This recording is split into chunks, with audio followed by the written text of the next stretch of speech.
What's up, y'all? Michael here. Shots to the Yacker. It's been a long time. In case you don't know, I don't fish during the winter season. I don't ice fish. I don't like to be out in the cold. And so usually the channel goes dormant during the winter time, but it's spring now in Chicago, which means time to get on Lake Michigan for that early spring coho bite. And I'm going to walk you through what's happening here throughout this video. Limited out on my coho on this trip was just a few days ago.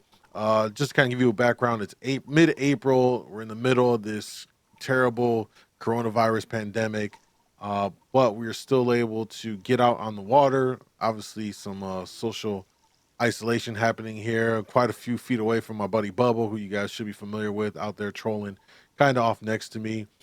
And it was a pretty calm day. We're out in Indiana waters in the southern basin of Lake Michigan. This is normally where the coho start their kind of early spring at, and then they'll migrate up north. You can get them up north now. Some friends of mine have been catching them up north, but generally in the south basins, we're going to get a lot more of the, numbers, and you'll occasionally get into some of the bigger fish as well. So what I'm doing here is I'm just letting out my line. I got a Dodger fly standard setup. One of my favorite setups actually is a red Dodger with this blue green fly. It's just my go-to, and I'm letting out line as I'm still tinkering around on my electronics. I'm marking incredible amounts of bait fish. In fact, I'll show you here a screenshot what I took. And as I'm letting out line, I'm free lining the Dodger fly. It's maybe about 40 feet behind me at this point. It's subsurface. It can't be more than 4 feet or 3 feet below the surface. As I'm freelining it, I'm holding it here because I'm so fixated on marking these waypoints so I control over them. And as I go down here to go ahead and clip on my weight, I just feel the tug, and here we got a fish on pretty fast. The one thing I noticed about this particular day here, not only were there tons of bait fish everywhere, there was tons of coho schooled up. Um, Early morning, the Dodger fly bite really uh, caught fish for me, and especially high in the water column, subsurface. It wasn't that far down. Is what was working for me. Here I am scrambling to pull up the other line. I don't want lines to get tangled underneath me. This one is set down on a torpedo diver, and so I just want to reel it back in so I can clear the lines up here while I can focus on the fish. You can see in the background, you get all the different plants that are down here in the southern part of Lake Michigan along Indiana. Bubba's trolling as well. And just a little tip here, y'all, if you are going out here fishing, one big thing, it's kind of like a strategy that I've implemented, and it works really well. If you've ever fished on a charter boat, you know that captains are going to run multiple rods and lines and setups, dipsies, lead core, uh, downriggers. You got a very wide spread of different things because they're trying to dial in what the fish may want. And one strategy I use when I do go out with my buddies is we kind of do like that kind of a concept just in our kayaks. And so what we run here is I'm running Dodger Fly, and Bubba started off with some flatline cranks, and we wanted to see what was going to take, and we could dial it in that way. And as you see here, this was actually on the bigger size of a coho, a little fatty female. Um, is what we bagged here. And you see in this part right here on the next fish, same situation. I'm just letting out line to set this out. I didn't intentionally do this. This was all accidental catches. It caught me off guard, as you'll see on my face. I let out about 30 feet of line. We already put on my torpedo diver, put it down about 5 feet. Wanted it pretty high in the water columns, marking a lot of fish really high, and whatnot. And as soon as I'm getting ready to do this here, you're gonna see what happens. Again, caught me off guard. Not even a second into the waters. I'm thinking I'm getting it all set up, and you can see here on the rod tip just goes crazy, and there it is, another fish on. I'm still tinkering around trying to get the rod set, and I'm just shocked, like this is really happening. Another bigger female. Seems like the at least on this particular day, the bigger females wanted the Dodger fly in the early morning. It's still pretty early in the morning. Sun is just still kind of coming up, about 7 in the morning or so, and they took the Dodger flies. And soon enough, like anything else, as the day progresses, as the morning progresses, you're gonna have these fish kind of shifting into what they want.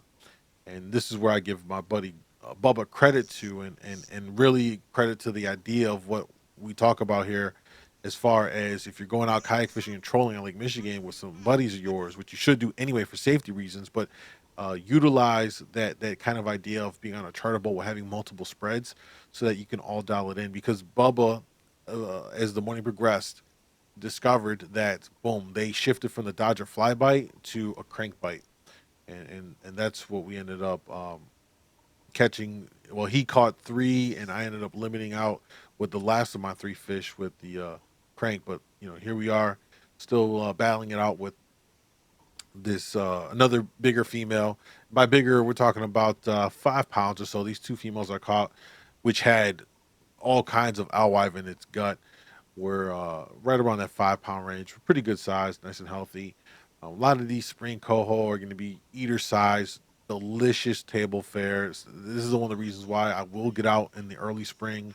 Water temps here at about 48 degrees, and the air temps. And this particular day, even though it looks overcast, there was a lot of clouds, but it was actually warm. Looking in the, it was about mid 50s in the morning. It was going to climb up into the upper 60s this particular day. Even though that's the case, I will get out early spring for these coho because they're just so delicious, as I'm sure many of you know, and they're a lot of fun to catch. They're a lot of fun to catch. Bringing this bad boy in. See the red Dodger right there, and boom, it's netted and done. Again, so bring her up here.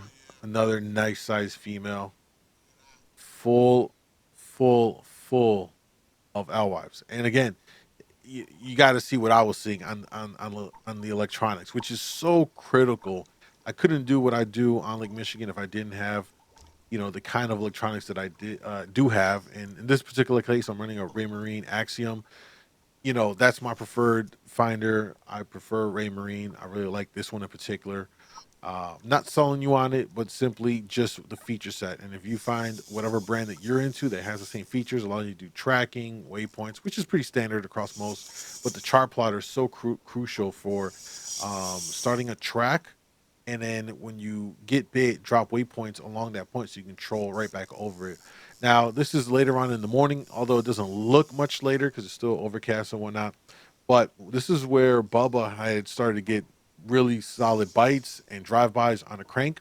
In particular, these fish wanted perch kind of colored crankbaits. And, we're letting them out 50 feet back, flat line, straight trolling, and that's what produced his three fish, and what ended up producing the last three of my fish. As you can see right here, bagged another one, um, another good sized fish, taking the crank. The one that Bubba was kind enough to let me use, the one that he had that was catching. It was a kind of purple perch color looking crankbait. Anything that just had like that perch pattern on the top of the back, we have like those black bars that come down the sides, was producing here. I ended up putting one of the ones that I have on. Same thing, flat light trolling it. 50 feet back was the magic number. 2 point mile an hour was key in that. Anything more, nothing. Anything less, nothing. But you stood on 2 miles an hour, and we would troll right over these big old bait balls of fish, and we would get smacked up and get bit. And these are the little things that you got to take note of when you're fishing. Everything should kind of be stored in your mental bank. Each day you go out, you kind of have like a general game plan. I know that when I go out in spring, it's going to be a Dodger fly. I may put on a flasher, but generally the Dodgers is my go-to. And then I will throw on a flatline crank. Here, you can even see the color of that perch style crankbait that I have. It's all chartreuse. It's a custom color you can get from Lake Michigan Angler. Shout out to my boy Rob up there. Chartreuse with a red kind of tip at the back, and they're not diving deep. I mean, these are maybe mid depth divers. Looking about somewhere in that 6 to 8 foot range. But the big thing again was letting it out at 50 feet. Now, some days they could be shorter, 30, 35. Some days you need to put it back 100 feet. These are all things that you need to try. So even though I'm telling you what works for me on this particular day, if you were to go out, it may not work at all. So you just have to dial things in. I usually start at 30 and go in increments about 15 till I dial in, what they want. And generally 30, 50, and 100 are like um, three good, lengths of feet to let out your cranks or your Dodger flies. I find that those are good, like, points to hit. And of course, you might have dialed in some kind of numbers between that. But I would suggest that any one of those three to start with and see where you could dial things in at. Again, still on the crankbait, pulling in another fish right here. This is going to be the fifth one. It was a small one, and it took a crank, bringing it in here. But I ended up throwing this one back just because it was really on the small side, and I felt like I could upgrade and get a better fish for my fifth. That didn't end up happening, so I went home with four. But I'm not mad. I still limited out. Great day out in the water, early spring out Lake Michigan, and hopefully enjoyed this video. Don't forget to sub to the channel. I'm back. If you have any questions, leave it in the comments below. I'll be happy to answer them, and you can find all my social media links in the description below to stay connected. Thanks for watching, y'all. Tight lines.